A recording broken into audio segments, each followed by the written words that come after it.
ऊंची रे पहाड़वा पर शिव के मंदिरवा से मान काढ़ै छुए के चरनिया हो लाल से मान काढ़ै छुए के चरनिया हो लाल।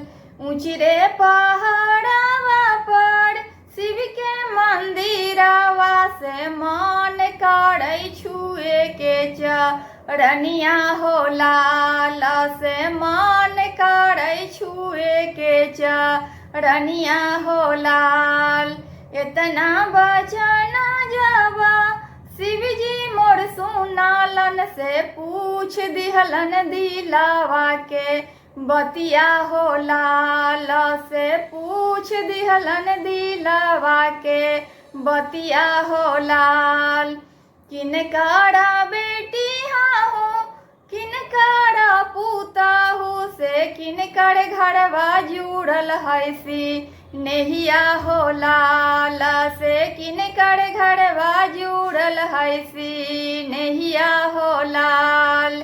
निर्धन के बेटी हाली निर्धन के पूता हो निर्धन में घरवा जुड़ल है सी नेहिया हो लाल निर्धन में घरवा जुड़ल है सी नेहिया हो लाल। इतना बचनिया जबा शिवजी मोर सुनालन से भेज दिहलन रेशम के डोरिया हो लाल से भेज दिहलन रेशम के डोरिया हो लाल। रेशमा के डोरिया शिवजी मैं नहीं चढ़बो से रेशम के डोरिया कमा जोड़वा हो लाल से रेशम के डोरिया कमा जोड़वा हो लाल।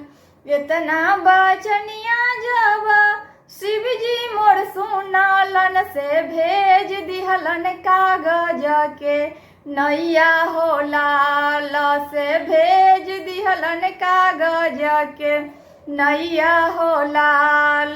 कागज के नैया शिवजी मैं नहीं चढ़बो से आई तई अंधरवा उड़ी जैतई हो लाल से आई तई अंधरवा उड़ी जैतई हो लाल।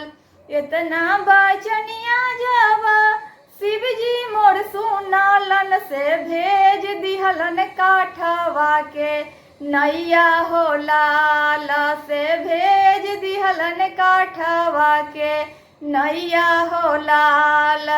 काठवा के नैया शिवजी मैं नहीं चढ़बो से आई तई तूफानवा दही जैतई हो लाल से आई तई तूफानवा दही जैतई हो लाल से आई तई तूफानवा दही जैतई हो लाल।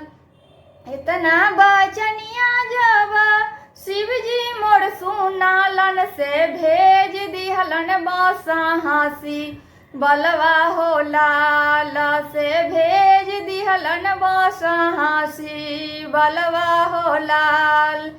इतना बचनिया जबा शिवजी मोर सुनालन से भेजी दिहलन बासा हासी बलवा हो लाल से भेज दिहलन बासा हासी बलवा हो लाल।